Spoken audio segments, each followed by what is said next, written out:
In 2013 we are breaking 20 years of tradition by replacing the gingerbread house competition. This year the challenge is to build the prettiest holiday village.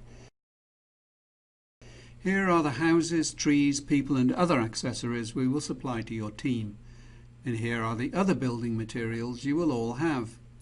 The purpose of this video is to get you prepared so that you can hit the ground running when the gun goes off to start the competition. Before the event you can consider different designs, decide on a theme, perhaps purchase or prepare some additional items to support your design. To meet these objectives, here are the topics we will cover. What is a village architecture? The first dimension is the shape in plan view, that is, looking down from the top. The most obvious shape is a rectangle, but you must also consider the front elevation or view from the side.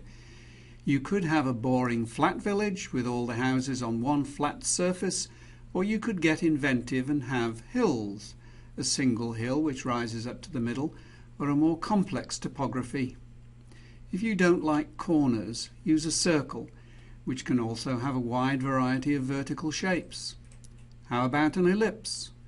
One final shape which is different from the others, the long, narrow plan view. Think of this as a street scene with houses strung out, like this beautiful example of a village built on a mantle. Due to the long, skinny nature of this style, they tend to be flat in profile.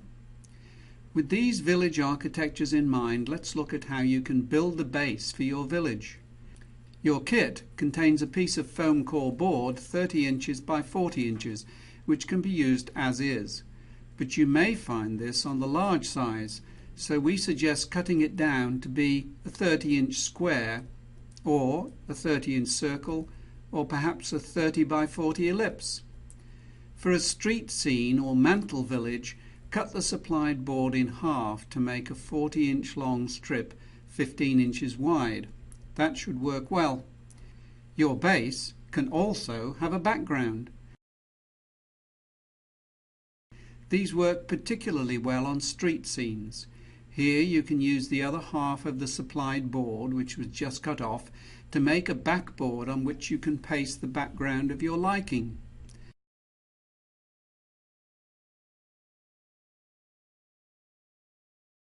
Backgrounds can also be used on rectangles, in which case you probably want to do two sides.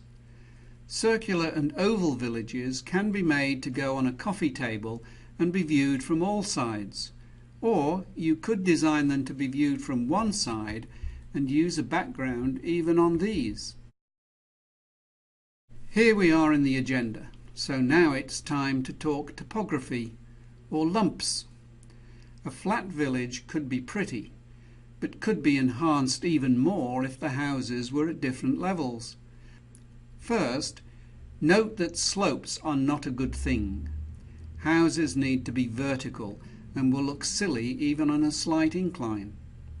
So the height we need to build should come in terraces, which is good news because it's very easy to add a terrace by just applying a piece of this styrofoam sheet.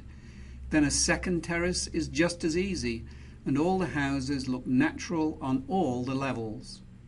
These sudden steps don't look natural, but you can reduce their impact with a hot blade to make a more natural contour.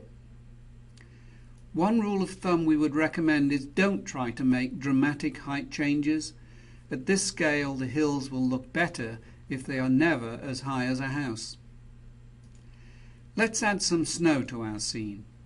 This thin blanket from the kit will drape over the whole base and provide a good general snow effect. Notice that it also eliminates the sharp steps at the edge of the terraces and does it a lot quicker than the hot blade. Here is another tip.